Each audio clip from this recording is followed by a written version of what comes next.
அதனுடைய விளக்கங்கள் என்ன அப்படிங்கிறத கேட்டால் நான் ஓப்பனாக சொல்லுவேன். என்னென்னா, நான் 1ஆம் கிளாஸ் படிக்க ஒரு தமிழ் மீடியத்துக்கு போயிருக்கேன். 1ஆம் கிளாஸ் படிச்சுக்கிட்டு இருக்கேன்னு வைப்பேன். அன்னைக்கு எனக்கு மூத்தவங்க ஒரு 2ஆம் கிளாஸ்.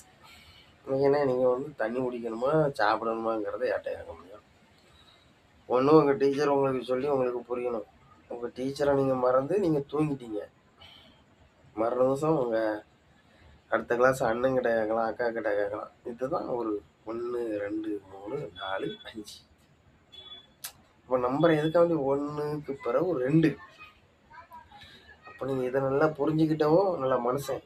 அப்போ நமக்கு அக்கா இருக்கா, அண்ணன் இருக்கான், அத்தா இருக்கான், அப்படி இப்படின்னு சொல்லி நம்ம குடும்பங்கள் வரும், ஒரு சொந்தங்கள் வரும், ஒரு ஃப்ரெண்ட்ஷிப் வரும். ஆனாலும் படிப்புன்னு வரும்போது 1 2 3 4 5.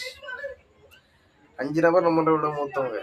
12 அவங்க 5 பேர்த்துக்கும் 12ஆம் கிளாஸில் படிக்கவன் தான் மூத்தவன். 12ஆம் கிளாஸ் படிக்கவனுக்கு அந்த காலேஜ் படிக்கவன் தான் மூத்தவன்.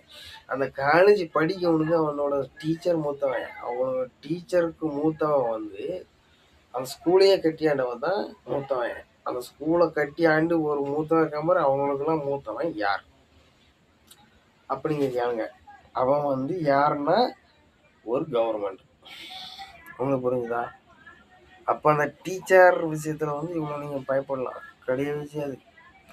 நீங்கள் என்றைக்குமே கவர்மெண்ட்டை நியமிக்கணும்னு நான் ஏன் சொல்லணும்னா, என்னுடைய விஷயம் வந்து கவர்மெண்ட். என் கவர்மெண்ட்டுக்கு தான் நீங்கள் வேலைக்கு வரணும், என் கவர்மெண்ட்டில் தான் நீங்கள் படிக்கணும், என் கவர்மெண்ட் உத்தியோகம் தெரியாமல் நீங்கள் எங்கேயோ போய் ஏதோ டான்ஸ் கிளாஸில் வந்து கலந்துக்கிட்டு கண்டவனையும் கூட்டிகிட்டு வந்து அவன் கூட வந்து சிஎஸ்ன்னு தண்ணி அடிச்சுக்கிட்டு பேசி பேசி பேசி இவ்வளோ நேரம் வளர்ந்துச்சு.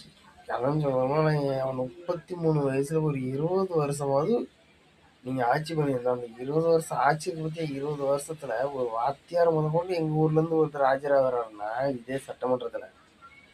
அப்போ நான் இதை கூட யோசிக்காமல் இருக்க மனுஷன் நீங்கள் நினைக்கிறாங்க.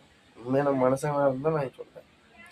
அப்போ இப்படிலாம் இருக்க வேண்டிய நம்ம ஆட்சியை வந்து கலைக்கிறோம், நாசமாக்கணும்னு நினைக்கிறவங்க வந்து பெரிய மனுஷங்களாக இருந்தாலும் தவறு. ஒருத்தர் பைசா இல்லை, நீ நிலைக்கு எடுக்க ஒரு பணம் இருக்கவங்க வந்து 4 பேருக்கு கெடுதல் பண்ணுதான்னு சொல்லி ஒரு பாவப்பட்டவன் நம்ம அமைச்சர் பதவியில் உட்காராங்க. அவனும் அதே தான் தப்பு பண்ணுதான், இவனும் அதே தான் தப்பு பண்ணுதான். என்ன செய்ய முடியும்? நம்ம கவர்மெண்ட்டை தான் நம்ம நம்பணும்.